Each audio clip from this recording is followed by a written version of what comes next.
Hello, good evening to all. आप सभी का शांति निकेतन क्लासेस में स्वागत है।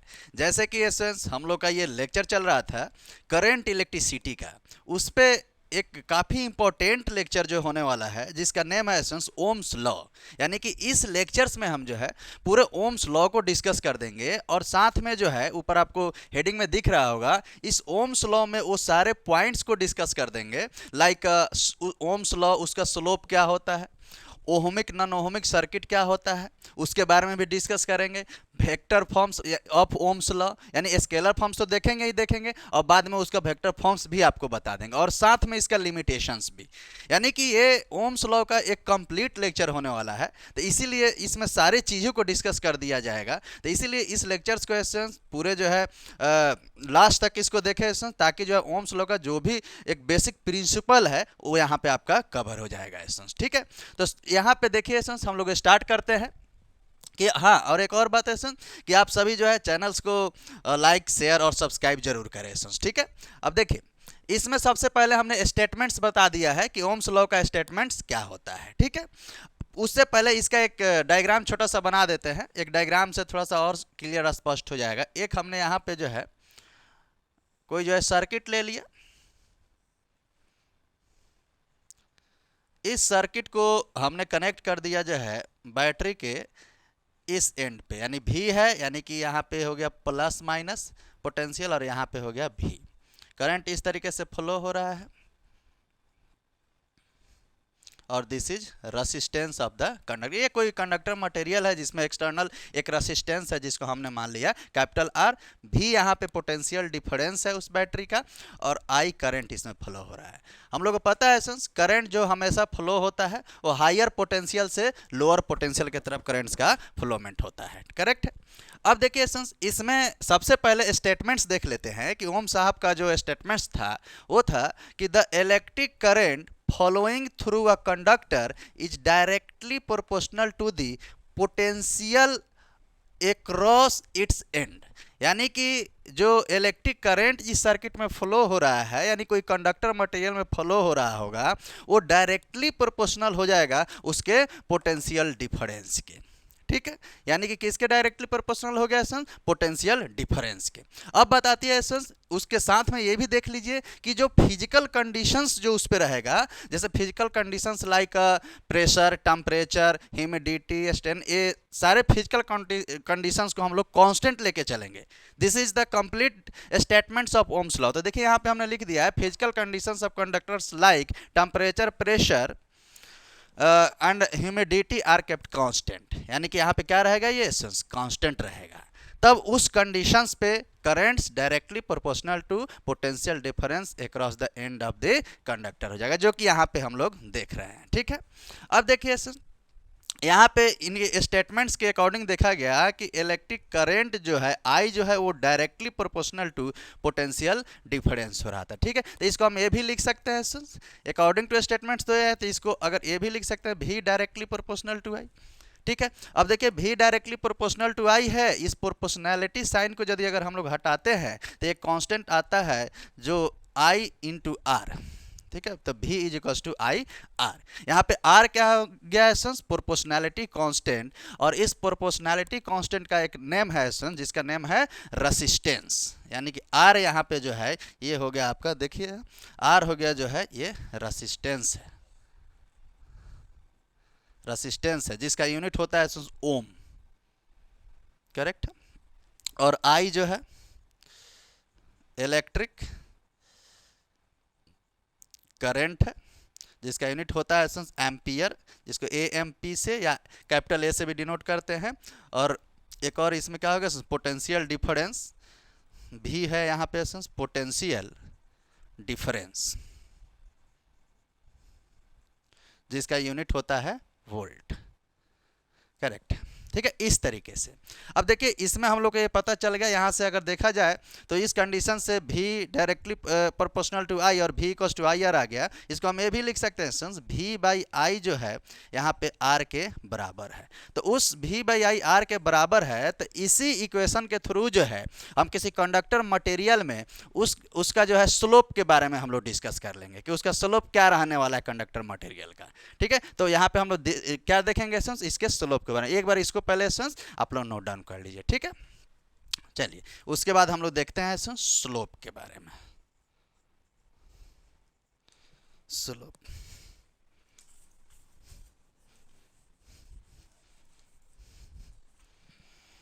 ठीक है। अब देखिए सन्स यहाँ पे हम लोग स्लोप की बातें करेंगे, ग्राफ देखेंगे सन्स पोटेंशियल डिफरेंस और करंट के बीच में। अच्छा एसन्स एक और चीज, यहाँ पे v इज इक्वल्स टू जो आई आर है ये scalar forms of Ohm's law है, यानी कि इसको आप लिख सकते हैं दिस इज स्केलर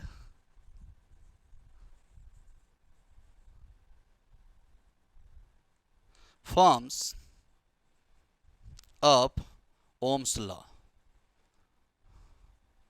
यानी ओम्स लॉ का ये स्केलर फॉर्म है, यानी स्केलर इक्वेशन है। ठीक है, तो हम लोग वेक्टर भी बातें करेंगे, पहले एक बार इसके स्लोप के बारे में हम लोग डिस्कस कर लेते हैं। ठीक है, अब देखिए स्लोप की यदि अगर बातें करेंगे मटेरियल में जो है कंडक्टर मटेरियल में, तो देखिए हम लोग ग्राफ लेते हैं। ये ग्राफ कुछ इस तरीके से ले लेते हैं। ग्राफ को देखते हैं पोटेंशियल डिफरेंस V और इलेक्ट्रिक करंट I के बीच में।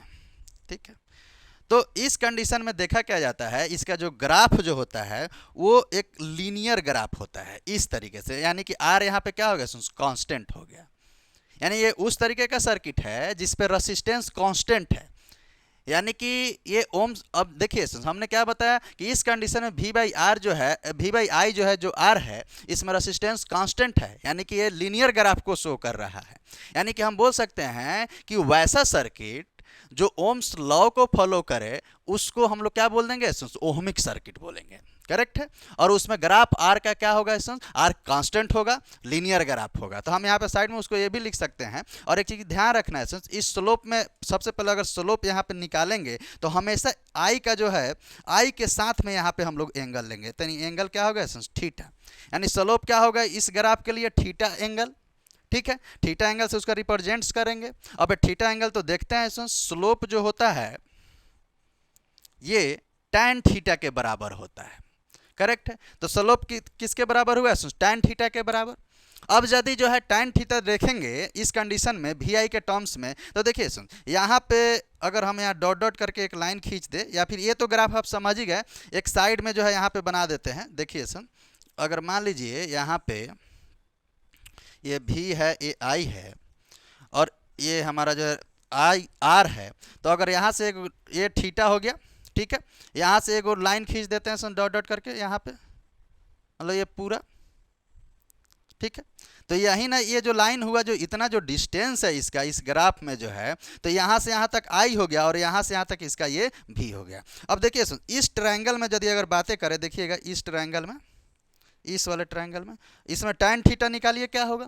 अगर tan थीटा इसमें निकालेंगे तो tan थीटा क्या होता है, परपेंडिकुलर बाय बेस। तो परपेंडिकुलर भी है और बेस हमारा करंट है, तो यानी कि हम ये लिख सकते हैं कि जो tan थीटा है ये हो जाएगा V बाई आई के बराबर, यानी पोटेंशियल डिफरेंस बाई आई के बराबर। और यही पोटेंशियल डिफरेंस बाई आई जो होता है ये किसके बराबर हो जाता है, आर के बराबर। यानी कि V बाई आर का ग्राफ है जब देखेंगे तो रेजिस्टेंस उसमें हमेशा का कांस्टेंट ग्राफ, लीनियर ग्राफ हो जाएगा। तो यहाँ पे देखिए स्लोप का वैल्यू यहाँ से हम लोग देख लिए, यानी कि tan theta is equals to V by I is equals to are.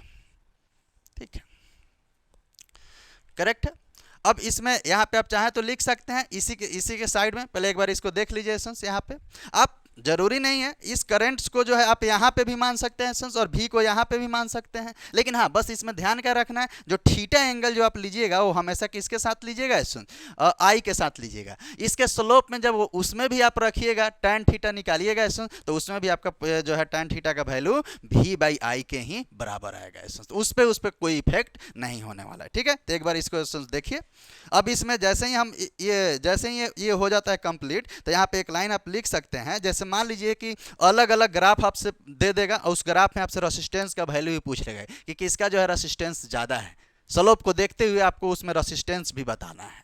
Correct है। तो एक बार यहाँ तक देखिए, इसको ऊपर वाला एसेंस मिटाते हैं।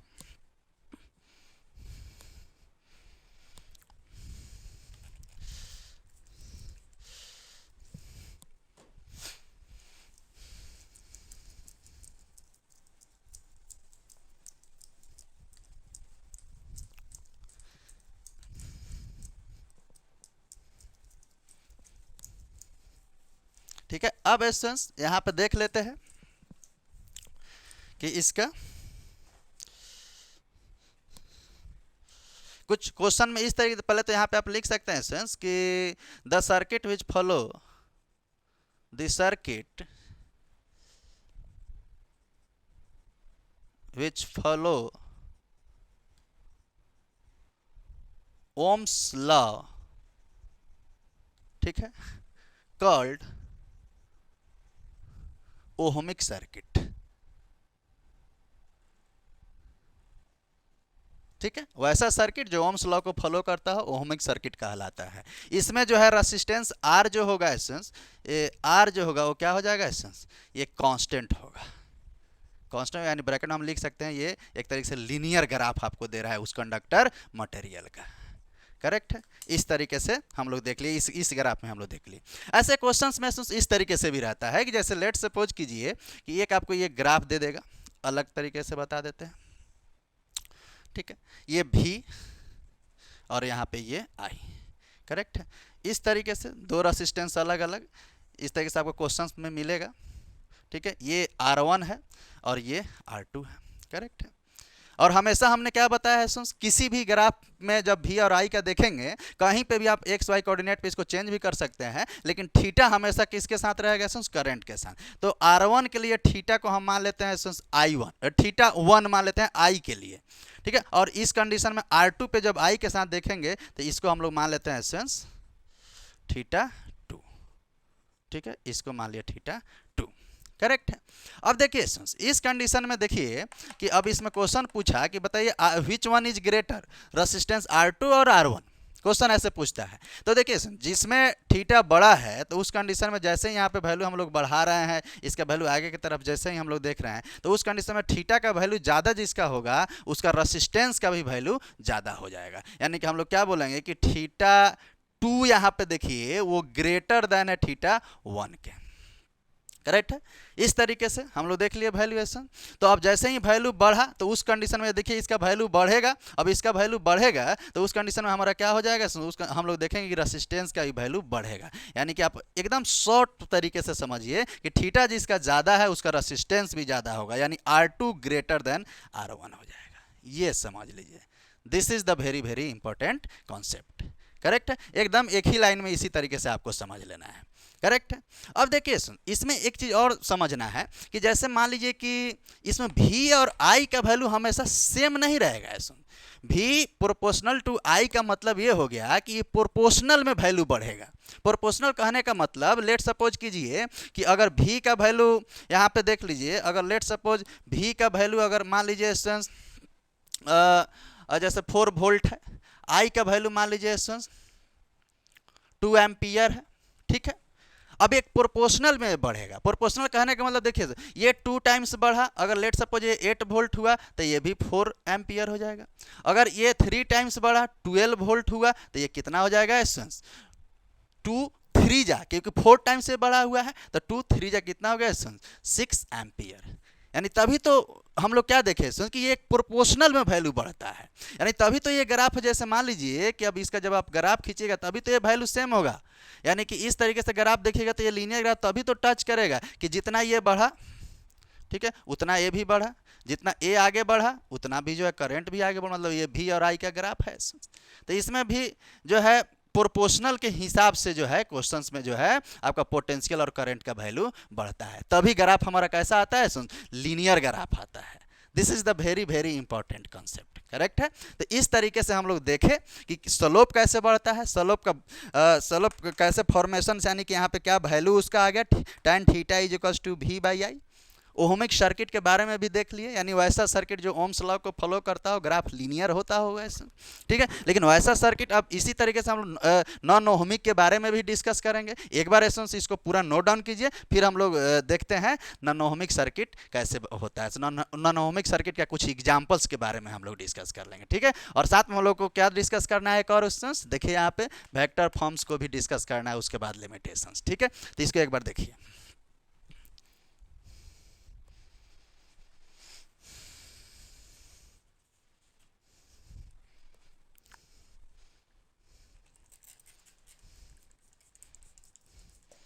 ये इस लेक्चर्स में जो है कंप्लीट ओम्स लॉ का जो है हम लोग का ये कंप्लीट लेक्चर रहेगा। इसको देखने के बाद जो भी डाउट्स है आपके मन में, वो सारे डाउट्स जो है निकल जाएंगे। साथ में जो है एक आप जैसे ही आप एग्ज़ाम दीजिएगा तो उसमें एक कंप्लीट आंसर दीजिएगा। अलग अलग करके भी क्वेश्चन पूछता है, साथ में भी पूछेगा, तो हम सोचे कि इसी लेक्चर्स में दोनों को ही बता देना उचित रहेगा। साथ में लिमिटेशंस भी देख लेंगे हम लोग ऐसे, ठीक है। ठीक है, अब यहाँ पे हम लोग एक हेडिंग लगा लीजिए, non ohmic circuit, non ohmic circuit,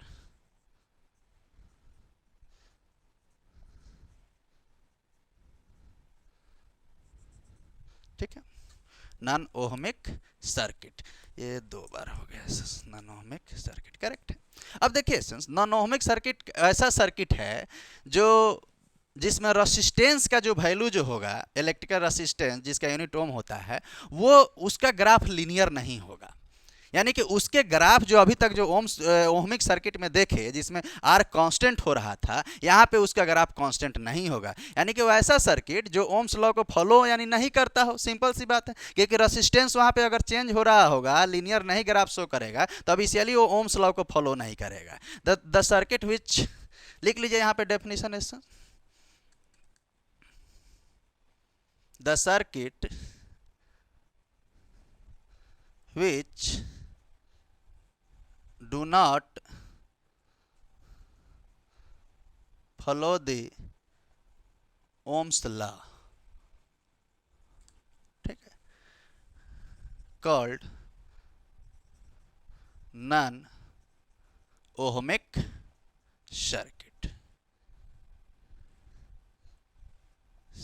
ठीक है। इसमें क्या होगा, क्वेश्चन आर क्या होगा, चेंज हो जाएगा, चेंज होगा। यानी कहने का मतलब जो हम लोग उसमें देखे थे फिजिकल कंडीशंस के बारे में देखे थे, उसमें वो भी कांस्टेंट हो रहा था। तो इस कंडीशन में क्या देखे कि आर चेंज हो जाएगा, यानी कि रेसिस्टेंस का जो ग्राफ होगा वो ग्राफ हम लोग का लीनियर नहीं होने वाला है। तो जब ग्राफ लीनियर नहीं होगा तो इसके लिए 2-3 एग्जाम्पल हमने देख लिया है। वैसा भी ग्राफ हो सकता है, देखिए बहुत सारे ग्राफ के बारे में डिस्कस कर लेंगे।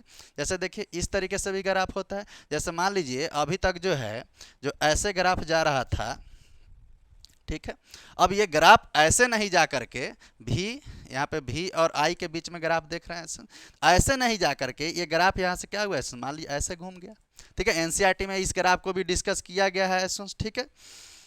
अब जैसे ही ये ग्राफ ऐसे घूम गया तो देखिए इसमें आर का वैल्यू क्या हो गया, आर का वैल्यू यहाँ पे चेंज हो गया, और आर का वैल्यू जैसे ही चेंज हो गया अब क्या होगा, आर नॉट कांस्टेंट, आर यहाँ पे लिख देंगे रेसिस्टेंस नॉट कांस्टेंट, ठीक है। ये चेंज हो गया। तो हम इस ऐसे इसको हम लोग क्या बोल देंगे, ये जो ग्राफ है ये नॉन ओहमिक सर्किट का ग्राफ है। और भी बहुत सारे ग्राफ है, जैसे इसमें डायोड का ग्राफ, गैसियस को लेकर के भी जो ग्राफ देखते हैं उसके लिए, इसके लिए भी देखते हैं। तो कुछ इस तरीके से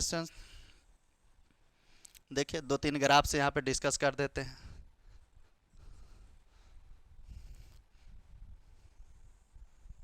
ठीक है। ये आई वर्सेस भी का ग्राफ है, ठीक है। इस तरीके से देखना है। ये गैसियस के लिए, गैसेस के लिए है, वेरियस गैसेस के लिए है, ठीक है। इसमें भी देखिए ग्राफ आपका क्या हो रहा है, इसमें भी नॉन, यहाँ पे लीनियर ग्राफ नहीं है, तो ये भी नॉन ओहमिक सर्किट का, this is the also example of non ohmic circuit, ठीक है। डायोड के लिए भी ग्राफ होता है, डायोड के लिए भी देख लीजिए कुछ इस तरीके से,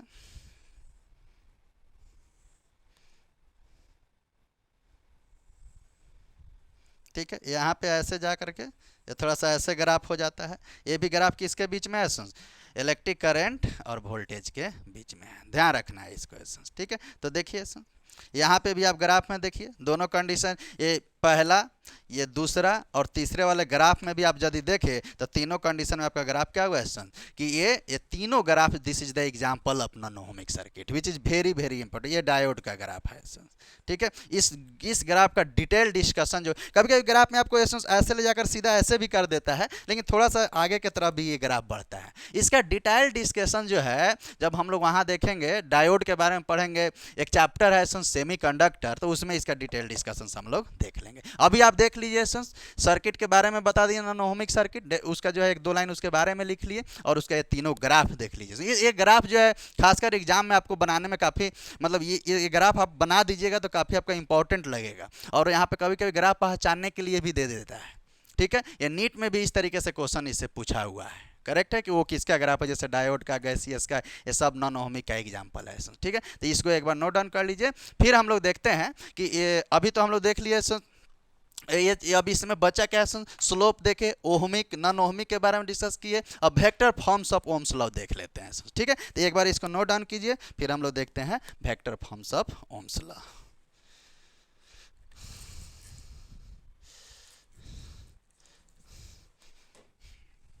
इसी तरीके से पूरा कंप्लीट जो है ये करंट इलेक्ट्रिसिटी का एक एक टॉपिक पे जो है आपका लेक्चर बना देंगे, ताकि जो है आपको काफ़ी मदद हो, इससे जो है कॉन्सेप्ट भी आपका क्लियर रहेगा, ठीक है। और एक और चीज़ जो है सोचे हैं कि अब जैसे जैसे एग्ज़ाम नज़दीक आ रहा है तो ऑब्जेक्टिव पॉइंट ऑफ व्यू के लिए जो है हर एक चैप्टर का जो है कम से कम 50-60 जो है ऑब्जेक्टिव जो है हर एक चैप्टर का अलग से एक लेक्चर वीडियो डाल देंगे, ताकि जो है आपके एग्जाम में काफ़ी ऑब्जेक्टिव पूछा जाता है तो वो आपका काफ़ी हेल्पफुल हो जाएगा। तो उसके लिए भी जो है जैसे ही ये लेक्चर चलते रहेगा, बीच में जो है जो लेक्चर कंप्लीट हो रहा है, जो चैप्टर जो है उसी के बीच में जो है हर एक चैप्टर्स का अलग अलग सेपरेट हो, तो 50, 60, 70 ऐसे भी जो है क्वेश्चन होगा, वो सारे ऑब्जेक्टिव क्वेश्चन इसमें डाल देंगे ताकि वो भी काफ़ी हेल्पफुल हो जाए। अब देखिए यहाँ पे हम लोग हेडिंग लगा लेंगे vector forms of Ohm's law, ठीक है। देखिए वेक्टर फॉर्म्स के लिए सबसे पहले हम लोग देखे थे कि V is equals to I R, correct है सर। अब इसी स्केलर फॉर्म, ये तो scalar form of Ohm's law है, इसी स्केलर फॉर्म से हम लोग देख लेंगे कि vector form of Ohm's law क्या होता है। तो V का वेक्टर फॉर्म्स जो होता है वो होता है E, करेक्ट है। और E को हम लोग बोलते हैं पोटेंशियल ग्रेडियंट। I का जो है वेक्टर फॉर्म्स जो होता है वो होता है करंट डेंसिटी। आगे ये सब टॉपिक आएगा अलग से, मोबिलिटी, करंट डेंसिटी, उसमें इसको हम लोग बताएंगे। अभी के लिए समझिए दिस इज करंट डेंसिटी। और इसका जो होता है ये होता है आपका रेसिस्टिविटी यानी कि रो, करेक्ट है सर। यहाँ पे सबके बारे में लिख देते हैं सर। यहाँ पे E जो है ये है आपका पोटेंशियल ग्रेडियंट,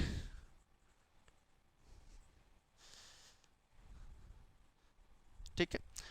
J जो है ये है करंट डेंसिटी, और current density, current scalar quantity है और करंट डेंसिटी वेक्टर क्वांटिटी होता है, करेक्ट है। तो दिस इज करंट डेंसिटी, ठीक है। अब इसमें बचा रो, यानी इसको हम लोग क्या बोलते हैं रेसिस्टिविटी। सब इसका जो एक लेक्चर सब आएगा जिसमें रेसिस्टेंस, रेसिस्टिविटी, कंडक्टिविटी सारा जो है उसमें डिस्कस कर देंगे। अभी के लिए ये समझिए, ठीक है। तो हम लोग इसको बोल देंगे कि this is the vector forms of Ohm's law. थोड़ा सा इसको एक और फॉर्म्स निकाल देते हैं सर। अगर हम लोग जो है सिग्मा को इधर भेज देते हैं तो सिग्मा को इधर भेजेंगे, रो को इधर भेजेंगे तो रो यहाँ पे आ जाएगा इनटू 1 रो, ये इधर आया और यहाँ पे क्या हो जाए जे वेक्टर, ठीक है। 1 रो जो होता है और यहाँ पे रो देखिए रो तो यहाँ पे रेसिस्टिविटी है, 1 रो जो होता है वो सिग्मा के बराबर होता है, यानी कि सिग्मा इज इक्वल्स टू 1 रो। और सिग्मा जो है इसमें ये है कंडक्टिविटी, ठीक है। तो इसको हम लोग लिख सकते हैं E वेक्टर इंटू सिग्मा ठीक है। ई इंटू सिग्मा डायरेक्ट लिख देते हैं, E into sigma is equals to J vector, यानी कि जे वेक्टर हम पूरा कंप्लीट इसको लिख देते हैं कि J vector is equals to sigma into E vector, जो कि ई क्या है, पोटेंशियल ग्रेडियंट। तो this is the vector forms of Ohm's law, vector form. ठीक है, ये दोनों हो गया, इसको भी आप बोल सकते हैं, ठीक है, और इसको भी आप बोल सकते हैं। आप कोई भी इसमें से वैल्यू याद रखिए, J is equals to sigma into E vector, correct है। तो this is the vector forms of Ohm's law, this is very very important concept. ठीक है, बाकी ये सारे जो भी इसमें ई रो या जे आया है, इसके बारे में जो है पूरा जो सेपरेट लेक्चर्स आएगा उस पर हम लोग आगे डिस्कस करेंगे। अभी हम लोग इसमें कंप्लीट ओम्स लॉ के बारे में देख रहे हैं, ठीक है। तो इसको एक बार नोट डाउन कर लीजिए। फिर उसके बाद इसमें क्या बचा है, वेक्टर फॉर्म्स डिस्कस कर लिए। अब इसमें बचा है लिमिटेशंस। तो लिमिटेशंस 2-3-4 पॉइंट्स होगा। अब आप सोचिए, लिमिटेशंस वही होगा जिसमें ओम्स लॉ फॉलो नहीं होता हो, यानी कि क्या होगा, पोटेंशियल और करेंट्स का जो रेशियो होगा, रेसिस्टेंस जो आता है वो कांस्टेंट नहीं रहेगा। तो वो किस किस फैक्टर, कौन कौन से पॉइंट्स हो जाएंगे। पहला तो लिमिटेशंस में नॉन ओहमिक सर्किट ही आ जाता है, ठीक है। तो और भी पॉइंट्स इसमें हम लोग वो सारे पॉइंट्स को मेंशन कर देते हैं। एक बार इसको नोट डाउन कीजिए, फिर उसको यहाँ पे पॉइंट्स मेंशन करते हैं। अब हम लोग इसमें देख लेंगे स्टूडेंट्स कि इसका लिमिटेशंस क्या होगा, ठीक है। अब यहाँ पे हमने कुछ पॉइंट्स मेंशन कर दिया है लिमिटेशंस के बारे में, पॉइंट्स से समझ लेते हैं स्टूडेंट्स। आइए एक बार देखिए कि लिमिट सबसे पहले तो यही होगा स्टूडेंट्स, भी और आई का जो रेशियो होगा, यानी द वैल्यू ऑफ भी आई वैल्यू नॉट कांस्टेंट, यानी कि भी बाई आई रेशियो का जो वैल्यू होगा, जो भी हम लोग रेशियो ले रहे हैं जिसमें हम लोग का ग्राफ लीनियर आता था, वो वैल्यू नॉट कांस्टेंट होगा। इट मीन्स हम बोल सकते हैं कि आर यानी resistance not constant for non ohmic circuit है सर। तो पहला पॉइंट तो यही हो जाएगा कि non ohmic circuit, this is the example of, या this is the points of limitations of Ohm's law, ठीक है। वो फॉलो नहीं करता है क्योंकि उसमें क्या होता है, इसका जो है रेशियो चेंज हो जाता है और आर का जो है ग्राफ जो लिनियर नहीं होगा। तो पहला पॉइंट्स तो यही हो गया। दूसरी पॉइंट्स की बात करेंगे तो दूसरा पॉइंट्स ये है कि जो डायोड के लिए हम लोग ग्राफ उसमें देखे थे, if the value of potential difference fixed for diode, यानी कि उसमें अगर हम वैल्यू पोटेंशियल डिफरेंस का फिक्स कर दे और तब उसमें देखा क्या जाता है कि पोटेंशियल का वैल्यू यानी उसका मैग्नीट्यूड, तो और जो करेंट्स का जो उसमें वैल्यू जो देखते हैं तो वो उसका डायरेक्शन में चेंजिंग आ जाता है, यानी कि आई चेंज इट्स डायरेक्शन। देखिए चेंज इट्स डायरेक्शन, यानी कि जैसे ही डायरेक्शंस करता है तो उसका वैल्यू क्या होता है, चेंज हो जाता है। अब जैसे ही फिर से वही बात हो गया, अब भी को तो यहाँ पे आप मैग्नीट्यूड कांस्टेंट करके रखे हैं और इलेक्ट्रिक करंट्स का वैल्यू चेंज हो गया, तो उससे क्या होगा, फिर अब भी और आई का रेशियो, या जब उसका ग्राफ प्रोपोर्शनल में जो हम लोग देख रहे थे भी प्रोपोर्शनल टू आई, अब यहाँ पे वो फेल हो गया है, यानी ग्राफ फिर से लीनियर नहीं होगा, यानी कि क्या हो जाएगा, द वैल्यू ऑफ भी and I do not same for diode. तो ये बोल सकते हैं this is the also points of limitations of Ohm's law, यानी कि वो भी नॉन ओहमिक में आ गया है, तो ये भी एगो पॉइंट्स आप वहाँ पे मेंशन कर सकते हैं। तीसरा काफ़ी इंपॉर्टेंट पॉइंट है ये हीटिंग इफेक्ट ऑफ करंट से लिए हैं। जैसे हीटिंग इफेक्ट ऑफ करंट में हम लोग जानते हैं एक फार्मूला होता है कि यहाँ पे लिख देते हैं H is equals to I square R T, आगे यूज में आएगा जिसमें आई करंट है, ठीक है, और आर रेसिस्टेंस है। इसमें क्या हुआ है कि रेसिस्टेंस का अगर वैल्यू बढ़ेगा तो उस कंडीशन में करंट्स का वैल्यू घटेगा। तो यहाँ पे हमने क्या कर दिया, if the current increases then the resistance of conductor also increases. इस कंडीशन में देखें कि हीटिंग इफेक्ट ऑफ करंट की बात करते हैं कि अब हीट जैसे ही वैल्यू बढ़ते जाएगा करंट अब बढ़ाते गए। अब करंट्स के वजह से इससे हम लोग यहाँ पे वैल्यू देखें कि भी इक्वल्स टू आई आर, जो यहाँ पे बोले कि एसेंस की जैसे अभी यहाँ पे हुआ, एक हम लोग देखें भी इक्वल्स टू आई आर, ठीक है। तो यहाँ पे किसकी बात हुआ है कि अगर जैसे ही करंट्स बढ़ाते गए सर्किट में एक ऐसा टाइम आया कि उसमें जो वो हीट काफ़ी ज़्यादा हो गया सर्किट, तो उस कंडीशन में देखा क्या जाता है कि करंट्स का वैल्यू सडनली कम हो जाता है, ठीक है। तो यानी चेंज हो जाता है। तो यहाँ देखें कि क्यों चेंज हुआ, कि रेसिस्टेंस भी साथ में काफ़ी बढ़ते चला जा रहा है, तो सडनली कम हो जाएगा, रेसिस्टेंस बढ़ेगा तो करंट्स का वैल्यू कम हो जाएगा। तो वहाँ पे फिर से क्या होगा, वो चेंज हो रहा है करंट्स का वैल्यू, यानी कि conductor also increases then this happen due to heating effect of current, यानी रेसिस्टेंस भी उसका इंक्रीज हुआ किसके वजह से, due to heating effect of current. Then the graph of V I not proportional या कांस्टेंट, फिर देखा क्या गया है स्टूडेंट्स कि उसमें करंट्स का वैल्यू उसमें जब कम हुआ क्योंकि रेजिस्टेंस काफ़ी ज़्यादा हो गया था, heating effect of current, heating effect आता ही है एसेंस काफ़ी हायर करंट्स फॉलो होने की वजह से एक टाइम पे सर्किट काफ़ी हीट हो जाता है, सर्किट बिकम्स हीट। ठीक है, तो उस कंडीशंस में देखा क्या जाता है कि फिर से आई का वैल्यू चेंज हुआ, भी और आई का जो है यानी कि वहाँ पे ग्राफ प्रोपोर्शनल नहीं होगा एसेंस, तो इस वजह से एक और पॉइंट्स आ गया एसेंस कि ये भी this is the point of limitations of Ohm's law. ये 2-3 पॉइंट्स है, ये तीनों पॉइंट्स काफ़ी इंपॉर्टेंट पॉइंट्स हैं, यही तीनों पॉइंट्स आप लिमिटेशंस ऑफ ओम्स लॉ में मेंशन कर दीजिएगा। ग्राफ अगर इसमें बनाना चाहते हैं तो नौ ओहमी का ग्राफ बना लीजिएगा, जो उसमें जो फॉलो नहीं कर रहा होगा तो सब लिमिटेशंस में आ गया। ठीक है, तो यहीं पे इस लेक्चर से ये कंप्लीट आपका हो गया, लेक्चर्स क्वेश्चंस कंप्लीट।